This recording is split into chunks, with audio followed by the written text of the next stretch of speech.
Well, I'm going to get started here. Today, we are talking about making better work, doing better work by becoming an intolerant person. That's right, intolerant. Hey, it's Lucas Grobot, and you're listening to Weaver and Loom.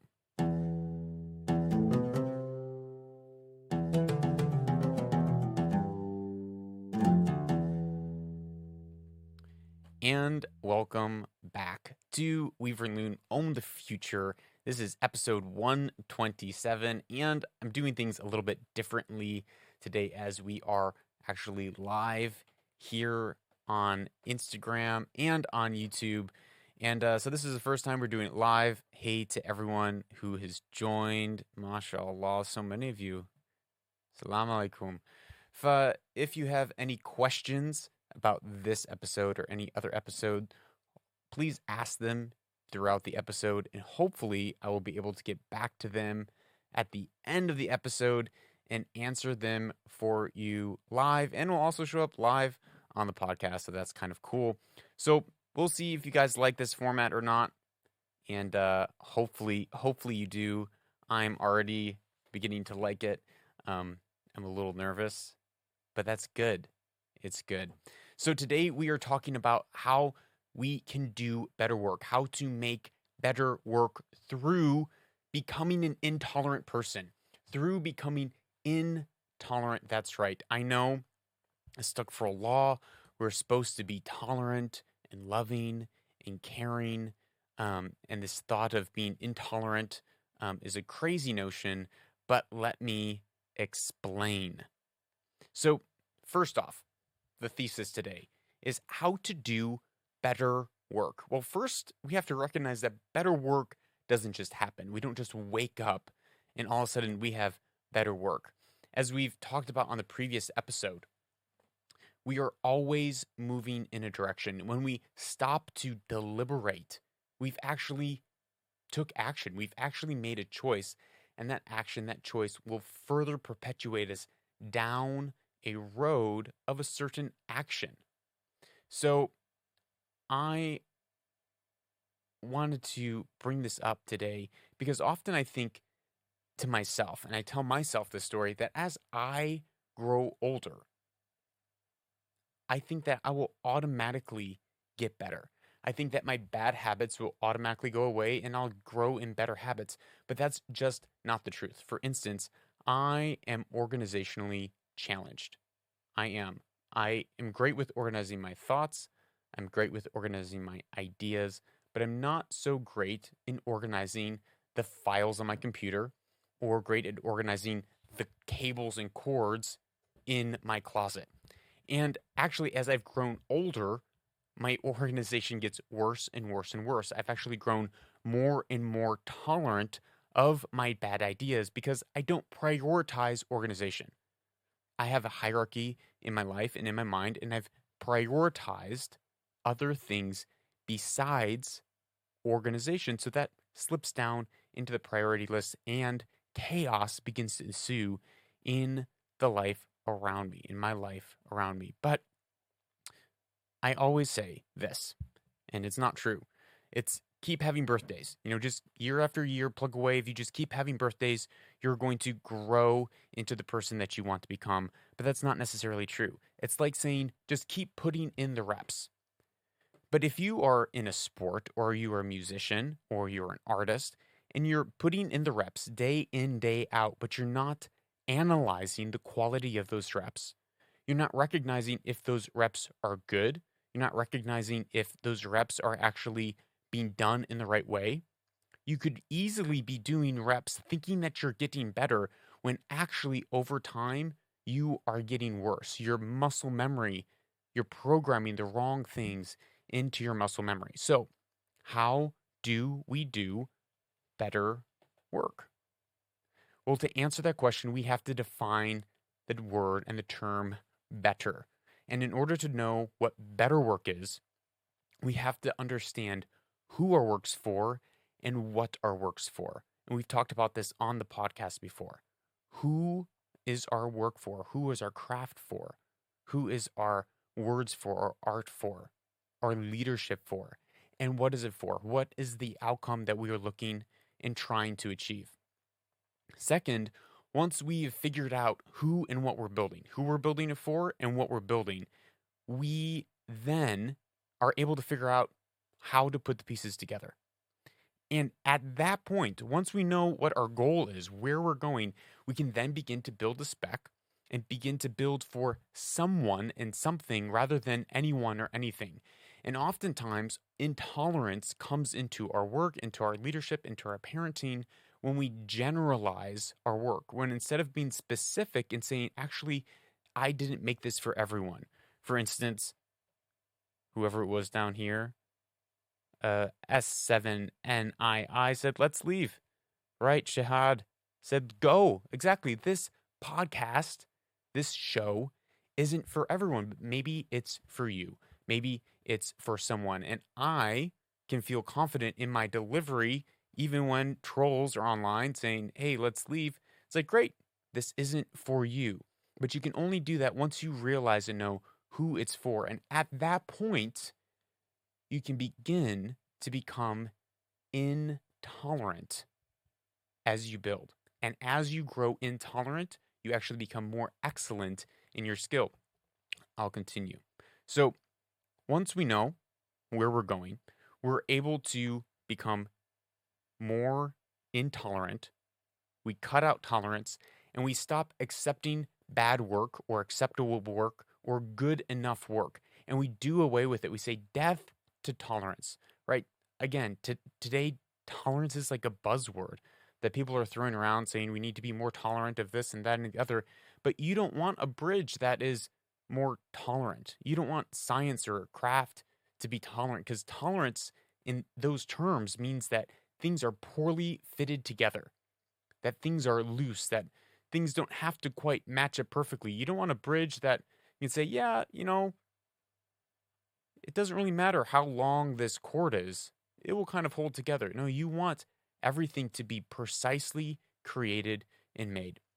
So there's the famous story of the Toyota assembly line, and this story appears in books like Lean Startup. And in a traditional assembly line, like the old Ford assembly lines, they would have huge boxes of bolts and parts, and a worker would grab a bolt, a lug nut, first, let's say, and try to chuck it on the car. And if it didn't fit quite right, you just throw it in the trash bin and go and pick up another bolt to try to install it. So if one bolt was a little wonky, the threading wasn't quite right, they just move on to the next one. And that's kind of our idea of assembling a line. We're just going to make a lot of parts and they don't all need to fit perfectly. We'll just find one out of the 100 that work.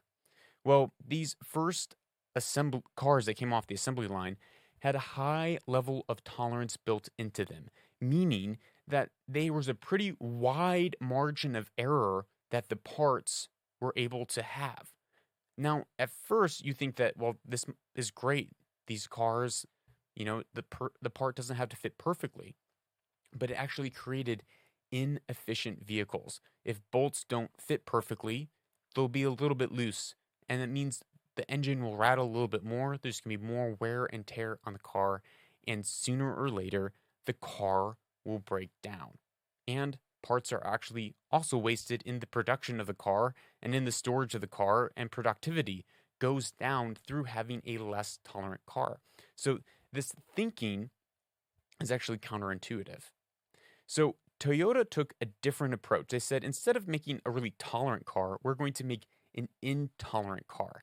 And they said, instead of having 100 bolts in a bin that can fit this part, we're going to have one bolt because the car only needs one bolt. So we're going to make one bolt for the car, right? So this is what happened. As they begin their new assembly line with one part for each part of the car, if a bolt doesn't fit perfectly, they shut down the entire assembly line. Everyone stops for 1-2 hours, maybe 2 days, until they go back with that one part, find out what went wrong with it, why it went wrong, and how to fix that problem. Once they fix the problem, they can start the assembly line up again, and they can go on to making the next car. They decided in their system, in their engineering, that there was no room for tolerance, that everything had to be precisely and exactly made. This is called in the engineering world Six Sigma. Now, Six Sigma is a process in which 99.99966% of all opportunities produce some feature of a part are statistically expected to be free of defects. That's from Wikipedia. It's kind of a mouthful. What that really means is that if you made 1,000,000 products, you'd only have 3.4 with some kind of defect in it. In other words, your process, your system, your manufacturing, your art, your craft is so fine tuned that you can do something 1,000,000 times and it'll be on point every time, minus maybe 4 of those times. That is what Six Sigma means. That's nearly zero tolerance. Every bolt has to be crafted just right. Every note has to be played just right. Every stroke of your pen, every word has to be placed just right. This is a level of excellence that is crazy. Could you imagine playing a piece of music correctly that in 1,000,000 notes, you're only getting 4 notes wrong? That is such a level of excellence that few of us ever achieve in our life, but that's not because uh, it's we probably don't achieve that in our life because we don't actually decide to use the discipline that is required to reach Six Sigma, right? Because Toyota, it didn't just happen overnight, but it happened when they stopped down their entire production line and stopped to ask, why did this go wrong? What was the root of the issue? And you better believe that once they found that root of the issue, it never happened again. So here are some practical takeaways, some specific ways that you can apply the Six Sigma method. There's lots of different methodologies in it, but some simple tools that you can use in your life to begin to reduce tolerance in areas of your life. One way that I love is asking the 5 whys. And actually, I write about this in my book, Anchored the Discipline to Stop Drifting. And it's a great book. I love this book. I wrote it a couple years ago and been editing and processing it. And it is out on Amazon and wherever books are sold online. I highly recommend it. And I talk about these 5 whys. And these 5 whys is essentially when something goes wrong, you ask why. And then you ask, why did that happen? And then why? So you ask why 5 times until you find the root of the problem. Another thing that you can do is it's called PDSA, which is plan, do, study, adapt. And so you make a plan and you quickly act. And then you go back and you reflect, you study, okay, how did that action go? How did that plan go? And then you adapt. Now, I know for myself, what I end up doing is I plan and I do. Like I take action and I rarely stop to study, or I just get stuck studying and I'm not able to decipher the data well enough to adapt or act. So I skip a step and that actually hurts me in the long run. So the point is you have to continue to move forward. You can't just wait and hope to improve. And you can't just keep working and hope to improve. You actually have to be working, and on every stop of the way, anytime you notice that something is out of place, you have to take a couple steps back, take some time and ask why. And it takes much longer than you might think. When I was in high school, I was in drumline and we were highly competitive. We actually won first in our class, first in our class in state 1 year and 12th in the nation of the United States. So we were a highly competitive drum corps in high school. And we would, whenever we're practicing and we're doing drills, if we messed up one note, one measure, we would stop and we'd go back and we would drill that one measure over and over and over again. We'd even break it down into the rudiments and the fundamentals that were found in that measure until everything was perfect. And it would take sometimes 1 hour to get 5 seconds of music totally nailed, so that when we're in a performance, we know that, 100 times out of 100, we're going to nail that piece. And it took that level of commitment, that level of focus, that level of intolerance in our music to get us to that level. We didn't tolerate any little ticks, any little mistakes, zero tolerance. But in order to do that, we also focused on the fundamentals. There's in drum corps, there's a warm up called 8 on a hand, and it's exactly as it sounds. You're playing quarter notes, 8 on 1 hand and 8 on the other. It sounds something like this.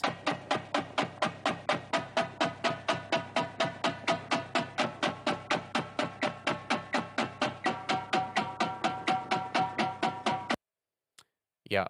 Now imagine doing that for 15 or 20 minutes a day. Sometimes we'd practice that in warm up. We'd practice 8 on 1 hand for 20 minutes, just warming up and making sure every note was precise, the single stroke, because it's those fundamental building blocks. When we have zero tolerance in those fundamental building blocks, we're actually able to build something that's great. So, how does this apply back to our creative work or our leadership? So, how can we take action, right? How do we take practical action on this if we're not building, let's say, a car, or we're not in a musical production? So, because the purpose of this, right? The who's it for and the what's it for. The who's this for is for change makers, because I believe you are a change maker. And what's it for is to allow us to take action to actually have a positive impact on the people around us, whether we're leading dozens or hundreds or one day thousands and millions of people. We are called to actually impact the world around us. So, a simple way that we can begin implementing this, for me, for myself, what I'm doing is I'm making sure that everything has a place and I'm putting it in the right place, whether it's putting a cord in a proper drawer, whether it's putting my remote control for my lights in the proper place, and it's taking those small actions and not letting myself grow loose in it. Because when I grow loose in it, I feel the pain later on in life. It builds up, the chaos in my life builds up, builds up, builds up until I have to address it. And in that moment, it's normally because of chaos and panic. So, how can you recognize what to work on and what to improve? What to stop giving yourself tolerance for? Well, the simple question that I like to ask is, what are you hiding in the fog? What are you hiding in the fog?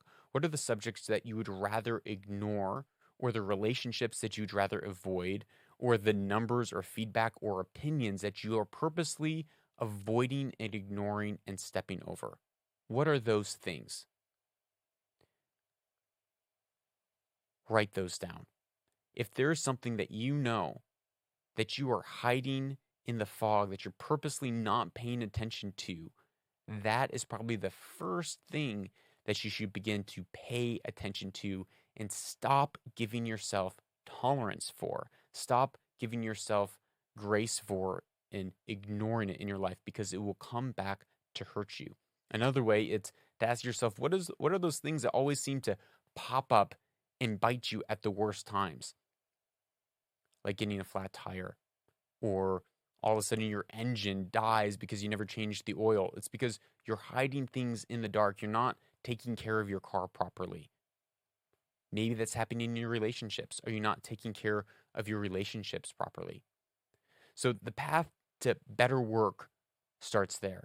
It's by not letting things hide in the fog. So reduce your tolerance for good enough through being ruthless, through asking why, and through correcting your work or your methodology. And this takes time, right? So in time, you will actually find that your level of tolerance will go down, and your level of intolerance for mediocre, unhealthy relationships will go up. So, like, you have to be intolerant with mediocrity. You have to be intolerant with unhealthy relationships. Now, that does not mean ignoring those relationships. It means confronting relationships healthily and understanding, where did you go wrong and where did the other person go wrong. And finally, it will allow you to begin to operate at a level of excellence that will enable you to not only own your future, but to weave your destiny. Anyways, that's all for today's episode. I don't think I got any questions, but that's okay. If you go to my website, lucasscrobot.com, you can actually leave a question and I will answer it for you on the podcast. And if you do, you will get free merch. I got stickers here, just like the stickers right here on the computer that was made by Sabrina in Muscat. She did an amazing job. I love this one, the name tag one. I'm an absolute nobody. And so please, thank you for listening and please ask your questions. And finally, remember, I'm Lucas Scrobot. You are a change maker, and this is where destiny is woven.